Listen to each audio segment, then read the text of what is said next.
A combination of a basal insulin and an ultra short acting insulin is a fairly common regimen used these days.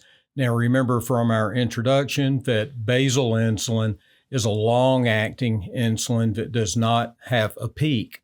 So you take a shot of your basal insulin, your levels come up, and they just sort of hang out for a majority of the day.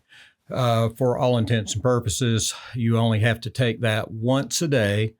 But sometimes, particularly if you're on very high doses, you might have to take it more than once a day. But if you're on a more reasonable dose, just once a day will get the job done. And it doesn't matter whether you take it in the morning, in the evening, it just whatever suits you, whatever's good for your lifestyle.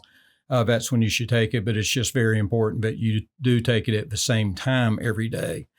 Now, as far as a starting dose goes, if you are already on insulin, you can determine what your total daily insulin dose is, and your starting dose of a basal insulin is going to be anywhere from 60 to 70% of your total insulin dose. If you're brand new to using insulin, I usually start people out on 10 units and adjust from there.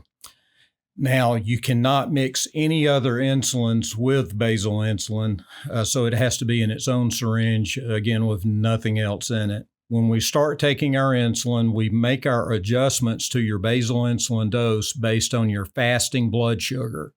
So for most of us, your fasting blood sugar is going to be your blood sugar right after you wake up before breakfast. Just think break fast. So your goal is going to be to get your fasting blood sugar around 140. Now, this is your initial goal. As you get more comfortable of managing your own insulin, you would want to tighten up a bit from that. Say afterwards, your goal should be 120, and afterwards, maybe even as low as 100. But I always tell people, if I have to choose between you running a bit high and running low, I would actually rather you run a bit high. Hypoglycemia, that's low blood sugar, can actually kill you. So again, if I have to choose, I'd rather you run high than run low.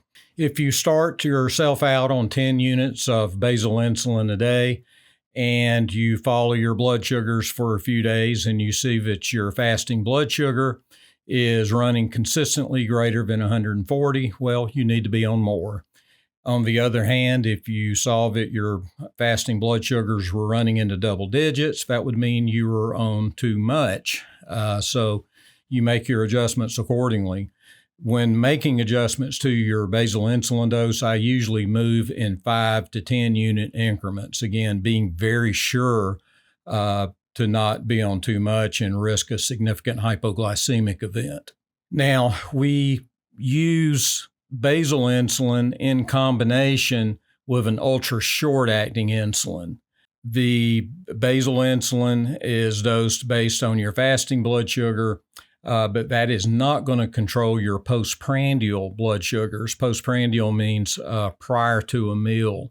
Basal insulins are used in combination with an ultra short acting insulin, whereas your fasting blood sugar is controlled by your basal insulin. Your postprandial blood sugars, that's going to be controlled by utilizing an ultra short acting insulin. Remember that ultra short acting insulins are, as the name implies, a very short duration. And so, whereas a basal insulin does not have a peak, ultra short acting insulins do. You take a shot of an ultra short acting insulin, it's going to peak and it's going to go away relatively quickly. For all intents and purposes, it's gone after 2 to 3 hours. So when we first start using the regimen of a basal insulin and an ultra short acting insulin, I advise people to start out just using the ultra short acting insulin on a sliding scale. Remember, we talked about utilization of a sliding scale in the introduction. So you will check your blood sugar, you will get your measurement, you will compare that to whatever scale you're using, and you will give yourself that much correctional insulin. Now, When we're using a sliding scale, remember that we are being reactive. We are reacting to something that's already happened. We've already allowed our blood sugar to get high, and now we're going to chase it down by using the ultra short acting insulin. So after you get comfortable with doing that, we want to be proactive. And so what that means is anytime we eat, we want to go ahead and just take a little bit of ultra short acting insulin. You're fixing to eat. You know your blood sugar is going to go up. So I usually have people start by taking 3 units of ultra short acting insulin with meals. Now that is in addition to whatever sliding scale you need.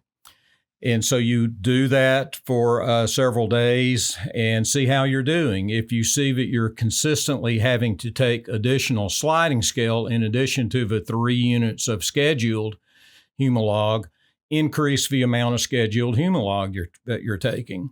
So instead of taking 3 units scheduled, go up to 5 units. If that's not getting the job done, go up to 7. If that's not getting the job done, go up to 10. The correct dose of your insulin is whatever it takes to get your blood sugar under control.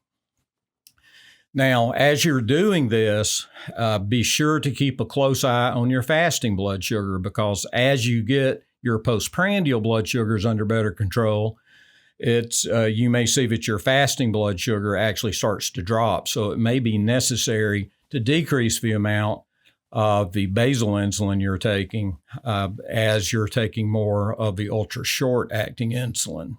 If I were diabetic and I had to be on insulin, this is likely the regimen that I would choose to be on. I think that it allows you, you don't have to be so regimented in your meals, which is the case with other types of insulin that I'll discuss in another video. But if you decide that you don't want to eat lunch for whatever reason, you just don't take the scheduled short-acting insulin. It frees you up a bit as far as how regimented you have to be with your meals. Now, on the other hand, if you've got the flu or something like that, and you know that your food intake is going to be low for the whole day, well, what do you do then? If you're a type 2 diabetic, it may be appropriate to just hold the basal insulin in addition to the ultra short acting insulin and just use a sliding scale for the day. If you require a lot of insulin, you might want to cut your basal insulin dose in half and see how you do.